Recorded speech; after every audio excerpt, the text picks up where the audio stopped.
we're back. This is Elliot Serrano and Jose Melendez coming to you from Dreamline Comics in Schaumburg, Illinois. Thank you for joining us here on CCW TV, the Comic Culture Warrior video channel. And welcome to those of you who are discovering the show for the first time after seeing the various links about the internet.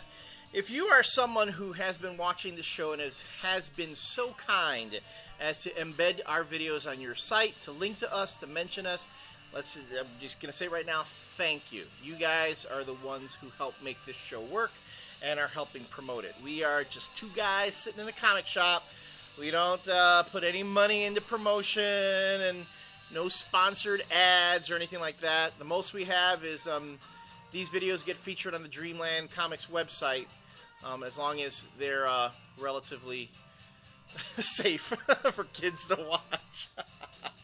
Lately, we haven't been able to do that. But the Iron Man video, the Iron Man review that we did to lead off, will be... I think I snuck a fuck in there, but I think that was about it. That's what she said. Anyway. We've talked about a book that we really liked. Then we talked about a couple books that, we just didn't like. Let's close off these reviews with a book that we did like. The Guild. Number 2 by Felicia Day and Jim Rugg. We reviewed The Guild number 1 when it came out, and we talked about how much we enjoyed it. This book, Guild number 2, really pretty much follows the same kind of form. If you haven't been watching The Guild is a show that you can find on YouTube. You can also find it on Xbox Live. The show has been released on DVD, and you can even get the episodes on Netflix. The Guild is about a bunch of gamers that get together. They play, and the Guild is the show itself is a comedy about the lives of people who play games and use these games to substitute for their real lives. Felicia Day plays Codex, the healer of the Guild, and if you ever watch the show, the episodes are framed by her talking to her webcam, and it's cleverly edited, and it just shows how incredibly charming and funny that Felicia Day is. Kiss ass. Yeah, I love her. So it's going to come down to a battle of the redheads between Karen Gillan and Felicia Day. This is an aside. Whoever is deciding that Karen Gillan should always wear miniskirts, thank you. Thank you. Whoever you are. You haven't seen anything yet. Yeah. Wait to see the next two episodes. So anyway, in issue number 2,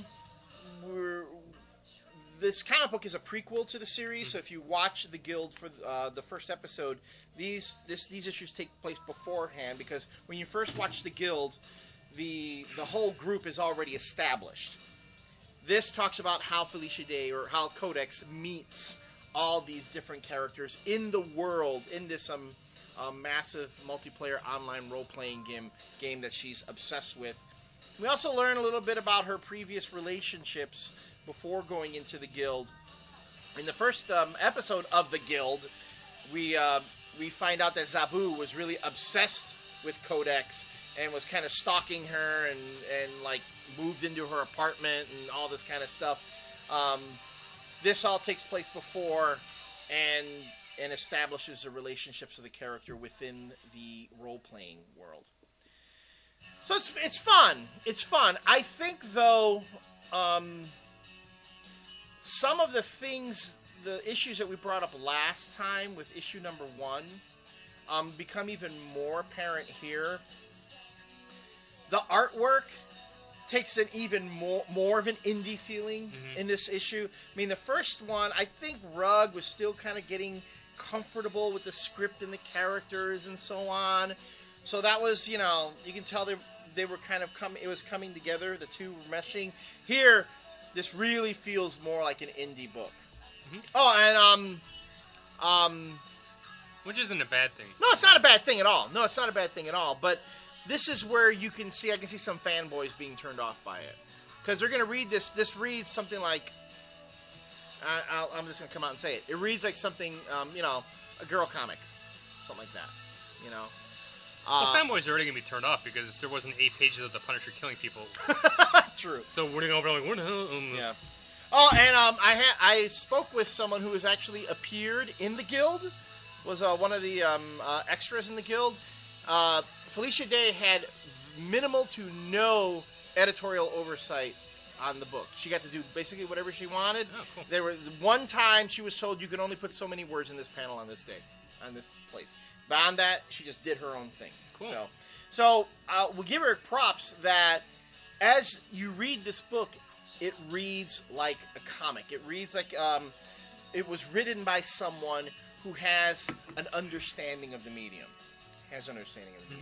And Rugg does a great job of portraying the guild characters in the real world and in the gaming world. He has like a little a switch in styles between them. The panels. I did have one little small problem with this, because a little bugaboo of mine is when somebody uses the word antisocial incorrectly. Okay. Because she sees her therapist in this issue, and the therapist calls her antisocial when she's not being antisocial. It's one of my... I don't know why I'm getting into this, but it's one of my big pet peeves when someone misuses the word antisocial when they mean avoidance disorder. I see. Well, it could be also... No, antisocial is with people who are just fucked up, who don't know how to behave in society. Right. You know, people who like just walk up to you instead of shaking your hand, or like grab your junk or something. That's antisocial behavior. That is antisocial behavior. Or gamers who go online and while they're in the game, they're swearing at you, calling you a dirty dyke and shit like that. But that's not. But that's not. I understand that, and that's kind of what I thought they were going. But she's telling her about how she's kind of being isolated again. How she's living vicariously through this, and you know, so it could be that the only deterrence to this comic was the misuse of antisocial. Well, I mean, it could also be the case where the therapist, Felicia Day, is trying to say that at this point the therapist doesn't consider gaming to be a social activity. Yeah. You know, I mean, and there is really that sort of... There is a bit of that kind of stigma. I mean, not as wide as it used to be. I mean, gamers used to have a very negative perception about them, you know, back in the early days of, you know, MMORPGs and that sort of thing. But with all the advancements in gaming, with gaming companies that, you know, folks, all the promotions of gaming going on, you've had that damn... You know, the World of Warcraft commercials with Mr. T and William Shatner and Vern Troyer, you know, trying to push how it's really this big cultural phenomenon. That sort of stigma has been sort of, well, it's kind of dispelled, but not entirely. Beyond that, I think that's also Felicia Day poking fun at herself and the character. Which is one of the things that, again, we like about the comic is self-deprecation. Self-deprecation. And there is, you know, she will admit there is quite a bit of herself in this character. You know, she does feel very awkward. There are a lot of things that she does that are kind of, you know, similar and so on. It's just a fun book. Saw the ending coming, though. You did? Halfway. Yeah, because, well, I'll talk to you about it. I don't want to waste your time, but right there. That's when I knew it. Because when he refers to as their relationship, I was like, uh-oh. Then I see that, I'm like, they're doing it. Okay. So it's... Another thing in Codex's past is that she does refer to from time to time in the show is her ex-boyfriend that she knew when she was in the orchestra. We learn about that relationship here. And what Jose just showed me here is, in essence... Felicia Day becoming George Costanza. Yeah, pretty much. So, like that. So. No, but I like the second issue was just as good, if not a little bit better, than the first issue. Because it's meshing more. It is. But it is becoming something a little more indie, in the indie field, which is what we said about the first issue. Right. Which is perfectly fine, because it suits the book and it suits the story. Oh, it certainly suits the story. And it does suit the book. I'm just saying, I would like to see this book appeal to a lot more readers, and I get to see fanboys pick this book up. But this is like something I think a lot of fangirls would probably get into more. Which isn't bad. It's not bad. I mean, we need more female readers anyway, for goodness sakes. You know, something that's that is good for female readers to get into and doesn't insult them, you know, is always great. Mm-hmm. Unlike all the other crap. Yeah. All right. So, Guild number 2, we loved it, liked it. Read it. Give it a shot. Really, give it a shot. I know some of you guys were like on the boards and you were saying, I don't watch this. I don't know if this is something I want to get into. Well, you don't even need to know. You don't need to watch a show to get into this because it's the beginning of it.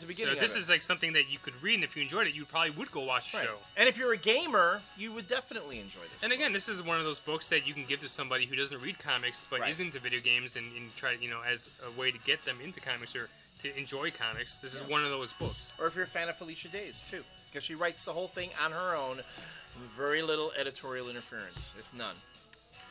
When we come back, we'll have a last rant. A last rant that I'm going to tell you guys, and I shit you not, this one's going to get me in trouble. Mark my words. See you then.